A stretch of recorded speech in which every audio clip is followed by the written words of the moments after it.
Le vice-premier ministre éthiopien s'est entretenu avec la présidente de l'Assemblée législative nationale de transition du Soudan du Sud.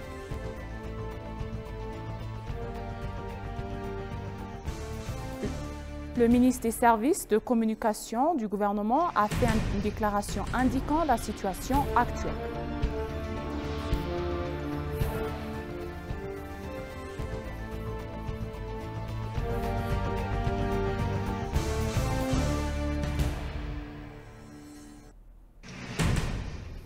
Bienvenue chers téléspectateurs, je suis Aïda Gadjamo avec le journal du vendredi 3 novembre. On s'excuse pour l'heure.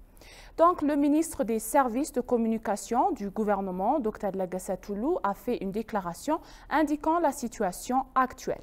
Selon le docteur Lagassa, le gouvernement prend des mesures prudentes pour résoudre le problème de sécurité dans la région d'Amara et garantir le droit à la vie des citoyens.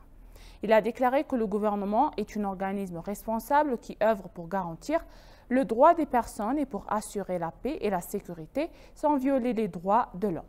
Il a également rappelé que les actions du gouvernement sont transparentes et que chacun peut les observer car les actions du gouvernement sont corrigées pour un comité directeur établi par la Chambre des représentants. Parlement, la Commission éthiopienne des droits de l'homme a récemment publié un rapport indiquant que le gouvernement a violé les droits de l'homme dans la région et prend des mesures inutiles. Il a souligné que ce rapport ne tient pas compte de ce contexte des activités du gouvernement, ne repose pas sur des informations suffisantes et s'écarte de la réalité. Le docteur Lagassa Toulou a déclaré que le gouvernement souhaite que les institutions indépendantes corrigent la désinformation et renforcent la démocratie. Si ces institutions indépendantes sont détournées par la désinformation au pays ou à l'étranger, nous ne serons pas en mesure de construire à la démocratie que nous souhaitons, a-t-il souligné. Par conséquent, la Commission éthiopienne des droits de l'homme devrait comprendre les informations qu'elle publie depuis la bonne source et prendre en considération le bon contexte. C'est pour la raison qu'elle l'a exhorté à s'arrêter et à évaluer la récente déclaration.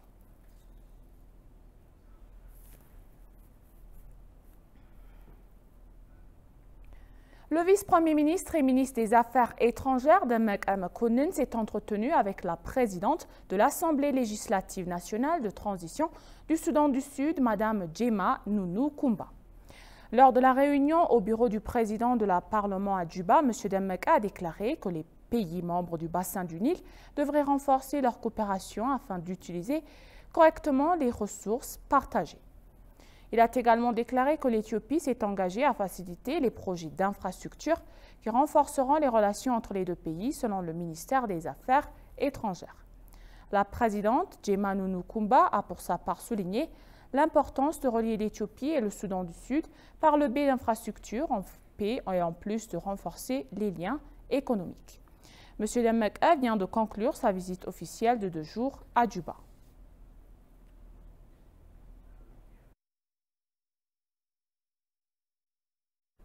Le vice-premier ministre et ministre éthiopien, M. Demeke Mekonnen, a déclaré que le mouvement éthiopien Tamrit devrait être considéré comme la base principale du développement économique du pays.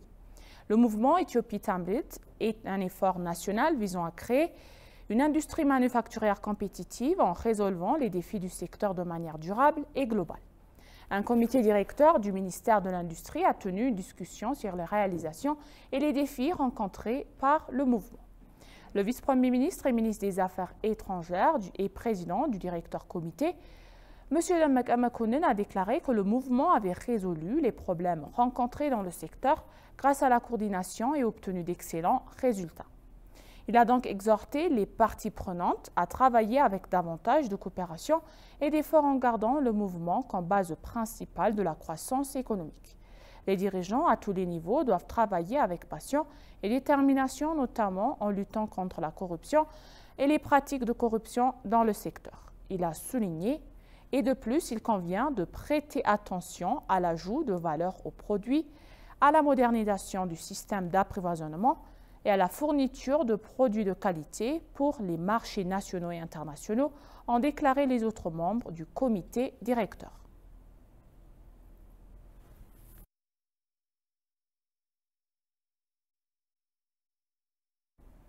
Le succès de la diplomatie politique menée ces derniers temps a créé de vastes opportunités pour la diplomatie économique, a déclaré le porte-parole du ministère des Affaires étrangères.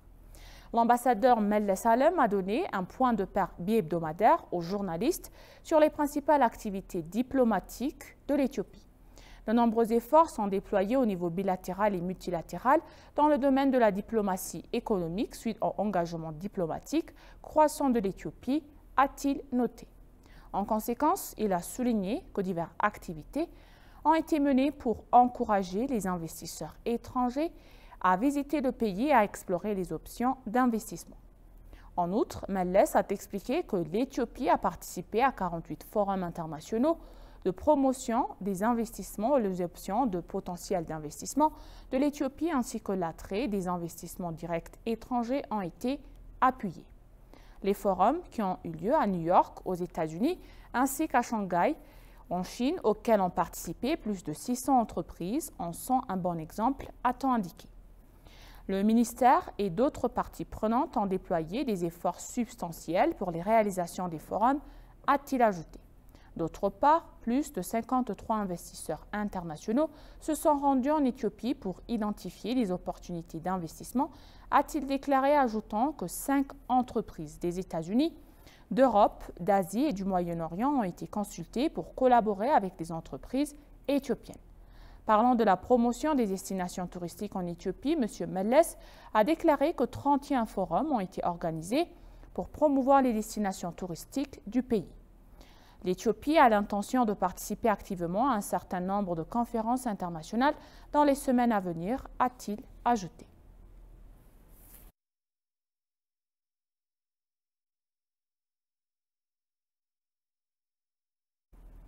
La ministre de la Santé, la Dr Liata Dessel, lors de la 25e conférence annuelle sur la santé à Addis Abeba, que les efforts ont été déployés par le passé pour réduire la mortalité maternelle et infantile. En conséquence, 75% des parents ont pu accoucher par des professionnels qualifiés et 3,3 millions d'enfants de moins de 1 an ont reçu 3 cycles de vaccination. En outre, elle a expliqué que le contrôle des maladies transmissibles et non transmissibles est également une question importante. La ministre a également souligné que les ministères prévoient d'acheter une ambulance aérienne pour fournir des services de santé rapides aux citoyens. La mère Adanecha Abebe, qui a assisté à la conférence sur la santé, a mentionné que la petite enfance est l'un des efforts qui visent à élargir l'accès à la santé et à produire des citoyens en bonne santé dans la ville d'Addis Abeba et que, de la mise en œuvre de la petite enfance, une attention particulière est portée au développement mental et physique des enfants. La maire a indiqué que des efforts étaient déployés pour libérer Addis Abeba de la fumée de cigarettes. Elle a déclaré que cela nécessite de travailler en coordination pour produire des citoyens en bonne santé et fournir des services de qualité.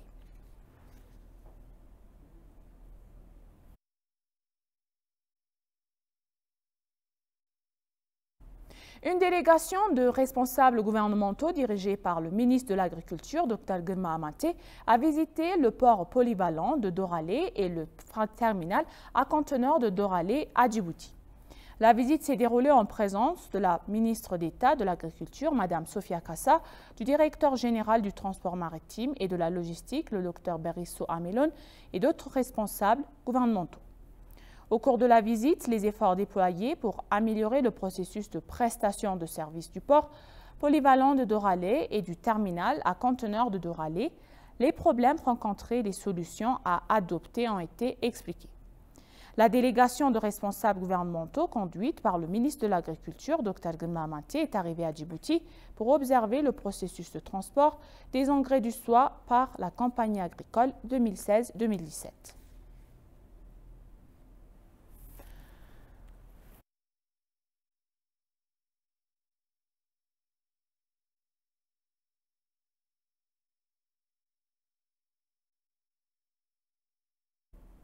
L'avenir de l'Afrique sera considérablement influencé par 4 grandes tendances et dynamiques régionales, à savoir le changement climatique, les changements démographiques, l'urbanisation rapide et la transformation numérique qui fonctionnent l'économie mondiale, a déclaré le secrétaire exécutif Hanan Morsi lors de la 5e session du Comité de la politique sociale, de la pauvreté et du genre qui a débuté à Addis Abeba. Dans son discussion d'ouverture, la secrétaire exécutive adjointe a déclaré que l'Afrique est affectée de manière disproportionnée par le changement climatique qui a entraîné des conditions météorologiques extrêmes. Au cours des 50 dernières années, les risques liés à la sécheresse ont coûté la vie à plus d'un demi-million de personnes en Afrique et causé des pertes économiques dépassant 70 milliards de dollars, a noté Morsi, ajoutant que d'ici 2030, jusqu'à 118 millions d'Africains extrêmement pauvres pourraient être exposés à la sécheresse, aux inondations et aux conditions météorologiques extrêmes. Elle a en outre souligné qu'en 2021, seulement 33% de la population africaine utilisait l'Internet, ce qui fait 871 millions de personnes ne bénéficient pas des dividendes numériques. L'Afrique est le continent le moins connecté, a déclaré la secrétaire exécutive adjointe, et selon elle, 6 personnes sur 10 en Afrique vivront dans des zones urbaines d'ici 2050 et cela implique la nécessité de services publics supplémentaires ou complémentaires pour soutenir ceux qui ont moins autosuffisants. Compte tenu de ces taux de fécondité élevés, l'Afrique fournira plus de la moitié de la croissance démographique mondiale entre 2022 et 2050, tandis que plus de la moitié de la population africaine aurait moins de 50 d'ici 2050 selon les projections. La région disposera ainsi d'une importante population en âge de travailler, ce qui pourrait contribuer à soutenir la population vieillissante du reste du monde, a déclaré Morsi. En outre, parlant de l'efficacité de l'éducation dans la construction de nouveaux contrats sociaux, et elle a souligné que l'abordabilité, l'accessibilité et l'applicabilité sont des considérations clés qui peuvent rendre les politiques éducatives plus efficaces, équitables et inclusives en s'attaquant aux obstacles structurels posés par la pauvreté et les inégalités.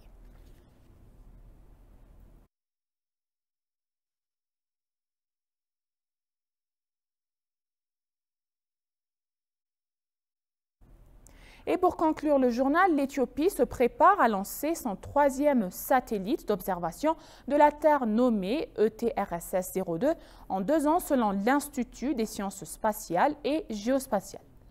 Rappelons que les précédents satellites lancés dans l'espace ont accompli avec succès leur mission au cours de la période de service. Le directeur général de l'Institut des sciences spatiales, M. Abdi Saïdma, a déclaré que le gouvernement avait mené une étude de faisabilité financière et économique concernant le lancement du 3e satellite. L'étude prendrait en considération l'expérience de satellites précédents et utiliserait les données pour définir clairement d'autres missions, a-t-il ajouté. Abdissa a déclaré que les informations sur l'ordre satellite ont été saisies dans le système électronique de passation des marchés du gouvernement et qu'une vente aux enchères internationales serait lancée dans les mois à venir. L'Éthiopie a lancé la première satellite d'observation de la Terre ETRSS-01 depuis le site de lancement de satellites chinois en décembre 2019 et son 2e satellite d'observation de la Terre en 2020. Les 2 satellites ont terminé leur période de service et accompli leur mission, a déclaré le directeur général. Les données obtenues à partir des satellites ont été utilisées comme intrants pour l'agriculture, le tourisme, la gestion des terres, les ressources naturelles, la réduction des risques de catastrophes et d'autres activités. De plus, les institutions utilisent les informations qu'elles ont obtenues pour leurs différents travaux, y compris la recherche. Une station de réception et de contrôle de données multisatellites capable de recevoir des données de haute qualité provenant de satellites a été mise en service l'année dernière en Éthiopie.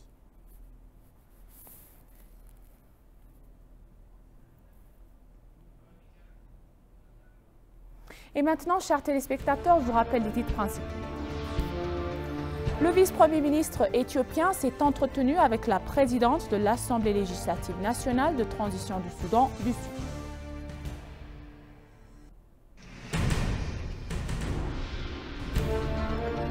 Le ministre des services de communication du gouvernement a fait une déclaration indiquant la situation actuelle.